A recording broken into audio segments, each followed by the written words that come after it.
Hi and welcome to the Core Finance Master Investor Show. My name is James Faulkner. I'm the Editorial Director of Master Investor magazine and I'm joined by Victor Hill.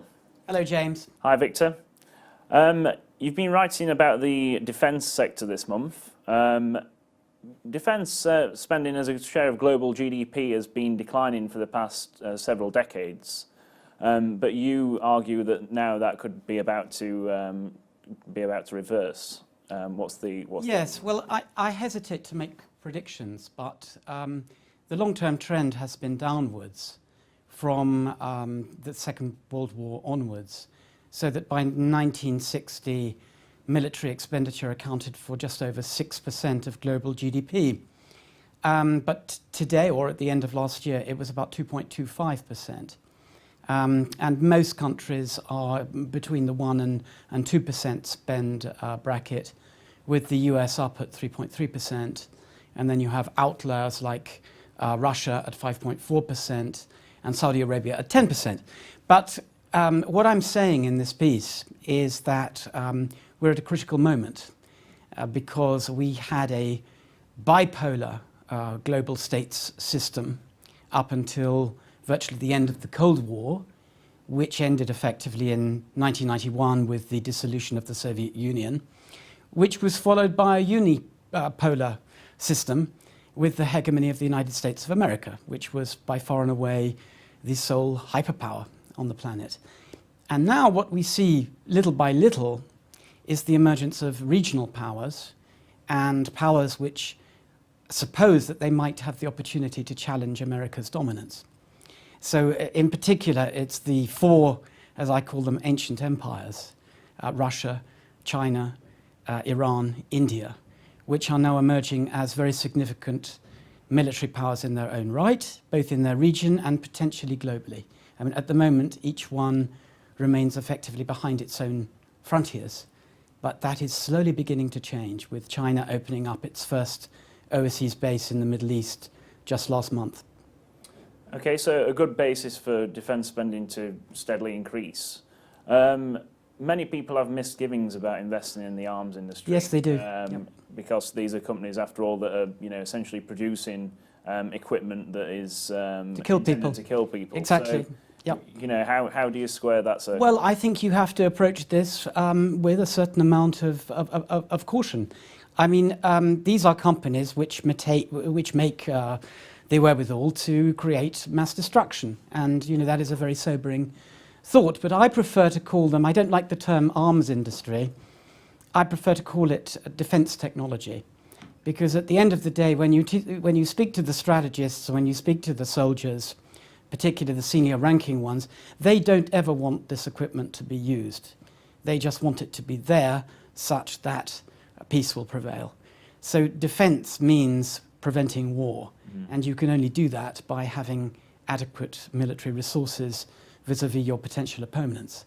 So, to the extent that it's a legitimate thing to want to defend your own country against other aggressors, or indeed to defend yourself against terrorists and all kinds of other potential enemies, it's a perfectly legitimate thing to want to have a flourishing and dynamic defence industry, which we have here in the UK, which exists in Europe and America and elsewhere. I mean, there are political and moral questions relating to when those defence contractors supply dubious regimes. I won't mention any names at this stage. And these are all things that need to be asked. The US is still obviously the world's only superpower, and as such it's got the largest defence industry. You mentioned quite a few US defence contractors in your piece, but you also mentioned a few UK ones and European ones. Yes. Could you give us a brief overview of those? Well, the largest roster of defence contractors, of course, exists in the United States, because the United States has far and away the largest military budget of any country on earth. It's something like $650 billion annually, and second way behind it comes China with around $190, $200 billion. And then you have the UK down at $50, $60 billion per year. So it's still a significant player. But, the US has this, if you like, if you want to call it, this military industrial complex, which is dominated by 6 to 10 major players, of which I mention, of course, Lockheed Martin, which is far and away the largest producer of fighter jet aircraft, of which the F-35, which is going to be used by the Royal Air Force and by the Royal Navy in due course. You have Boeing, which has just received a new contract to create the new generation of intercontinental ballistic missile systems. You have Northrop Grumman, which is the producer of the stealth bomber, and you have Raytheon, which produces the Tomahawk missile range, and so on and so forth. All these are weapon systems which strike fear into opponents' hearts. So that's the US. By the way, since the article went to press, we learnt that United Technologies had made a bid to take over Rockwell Collins, the avionics group, which is apparently going through at a value of about 30 billion US dollars. And then you have Europe, of which the largest player is probably the UK, which has British Aerospace, which is the third largest defence contractor in the world. BAE Systems, as it's now known. BAE Systems, I beg your pardon, I used the old name. And you have, of course, Rolls-Royce, who are providing aero engines for military aircraft, both for the UK and for our friendly allies. So in Europe, you have a number of major players, of which Leonardo of Italy, which is creating missile guidance systems. They used to be known as Finmeccanica. And there are numerous French players, of which Thales, the avionics manufacturer. They are a world leader in air traffic control systems, which is still very much a growing industry, both in the civil and military sectors.